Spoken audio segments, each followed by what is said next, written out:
आई news, देश और दुनिया की बड़ी खबरों पर है हमारी पैनी नजर। तो आइए नजर डालते हैं आज की। सूर्योपासना और लोक आस्था के महापर्व छठ पूजा के अंतिम दिन ब्रह्मा मुहूर्त में ही मां सरयू तट पर लगा भक्तों का तांता। महिलाएं या पुरुष हों, सभी अपने इष्ट और उगते हुए सूर्य भगवान को अर्घ्य देने की जो परंपरा है उसको निभाया। साथ ही साथ सरयू नदी के किनारे ढोल नगाड़ों के बीच पटाखे भी फोड़े गए। व्रती महिलाएं भगवान सूर्य को अर्घ्य देने के बाद और 36 घंटे कठिन व्रत पूरा करने के बाद महिलाओं ने तोड़ा व्रत। वहां ब्रह्मा मुहूर्त में ही सरयू नदी के किनारे हजारों की संख्या में भक्त मौजूद रहे।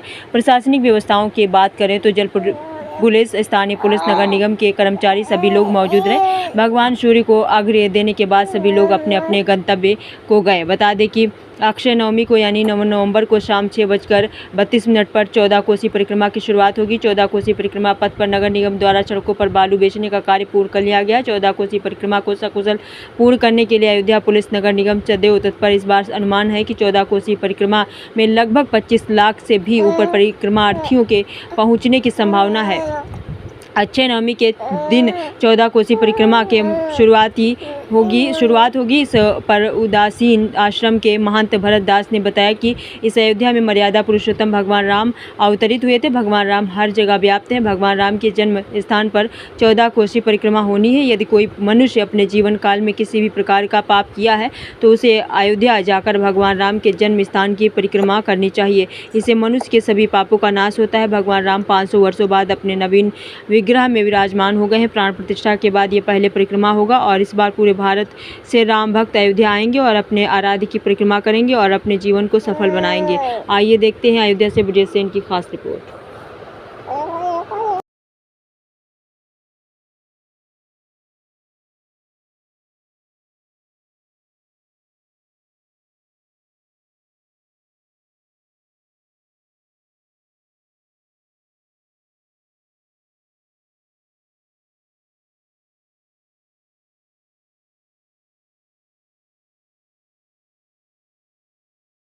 नंदिनी पांडे अयोध्या के लिए क्या करने छठ पूजा के लिए आए हैं। हम लोग 36 घंटे से आज नीरा जल व्रत होके छठ पूजा कर रहे थे। रात में हम लोग पूजे में सूर्य को अर्घ्य दिए हैं। उसके बाद जब सूर्य भगवान उदय हुए हैं तो अर्घ्य दे के आप जाएंगे तो आप व्रत का अपने पारण करेंगे। पूजा की सब कुछ मान्यता है। इसमें शुद्धता पवित्रता का विशेष ध्यान रखा जाता है। प्रकृति से जुड़ाव के लिए व्रत किया जाता है। प्रकृति में जितना चीज चलता है सब चीज इस व्रत में करता है। बहुत उत्साहित थे। जब भी हम लोग छठ, आज हमारे यहाँ 30 साल से व्रत हो रहा है। पहले मेरी माता जी करती थी, अब वो नहीं है तो हम करते हैं। वो ये सपना लेके चली गई कि हम राम मंदिर देखते हैं, लेकिन हम लोग का सौभाग्य है, छठी मैया का कृपा है, सूर्य भगवान का कृपा है कि हम लोग राम मंदिर में भगवान रामलला को प्रतिष्ठित होते देखे हैं। बहुत ज्यादा उत्साहित है। अयोध्या के लोग के बहुत बड़ी भाग्य है कि सूर्य भगवान के व्रत में सूर्यवंश राम जी का जो है प्राण प्रतिष्ठा हो गया, वो अपने महल में आ गए। इसके लिए हम लोग योगी जी को बहुत बहुत धन्यवाद देते हैं।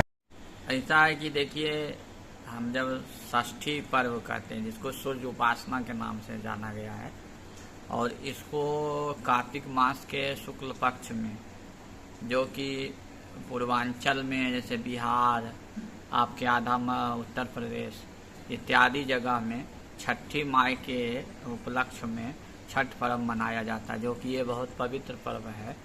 यदि हम ग्रंथों का अवलोकन करेंगे तो उस समय के राजाओं के प्रति जब यह हुआ, जब उनके जीवन में कोई कष्ट आया तो किसी संत ने, शास्त्र ने या महापुरुषों ने उनको ये मार्ग बताया कि सूर्य भगवान को भगवती के रूप में, षष्ठी मैया के रूप में आप इसका अर्चन वंदन करें, जो कि आज से हम लोग जानते हैं पूर्वांचल में आज से नहाय खाई कहा जाता है।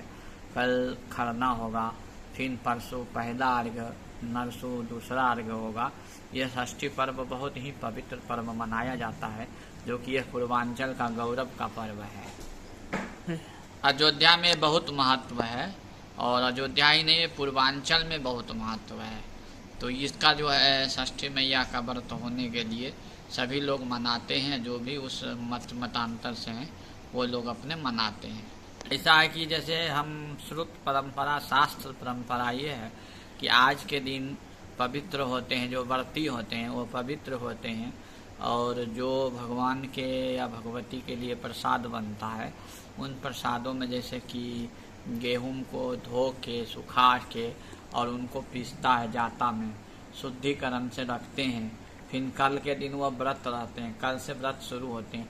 फिर रात के समय में वह माने पूजन करते हैं, जिसको खरना कहा जाता है, और जैसे खीर पूरी के भगवती को भोग लगता है। और परसों निराजल रहते हैं। उसके बाद पूरे प्रसाद आदि जो भी होता है, व्यंजन आदि सब बनाते हैं, फल का बढ़िया लगता है। और शाम के समय में भगवान सूर्य को शक्ति के रूप मानकर पहला अर्घ्य का अर्घ्य समर्पण करते हैं। फिर दूसरे दिन दूसरा अर्घ्य समर्पण करने के बाद वो आते हैं, लौट के आते हैं, पूजन करते हैं। और कोई लोग सत्यनारायण भगवान के कथा सुनते हैं, उसके बाद अपना व्रत को तोड़ते हैं। व्रत इसलिए रहा जाता है कि देखिए, मैंने आपको कहा इसका बहुत लंबा विस्तार है यदि आप अध्ययन करें। क्योंकि जब हमारे जीवन में कोई कष्ट आता है, उसको कष्ट को निवृत्त करने के लिए कोई शास्त्र या कोई महापुरुष हमको उपाय बताते हैं, और उन उपायों से अगर हमारा कष्ट निवृत्त हो जाता है तो आने वाले समय में यह प्रभावित होकर, जैसे कि उस समय के किन्हीं महापुरुषों ने 7 सम्मत सनातन वैदिक परंपरा के अनुसार भगवान सूर्य को शक्ति के रूप में कोई उपासना बताया, और उन जिन लोगों ने यह उपासना किया, उस उपासना करने के बाद उनको शक्तिप्रद हुआ और उनके जीवन में जो भी कष्ट हुआ उसको निवृत्त हुआ। इसीलिए उस समय से मान्यता है षष्ठी मैया के रूप में, भगवान सूर्य को ही षष्ठी के मैया के रूप में मनाते हैं।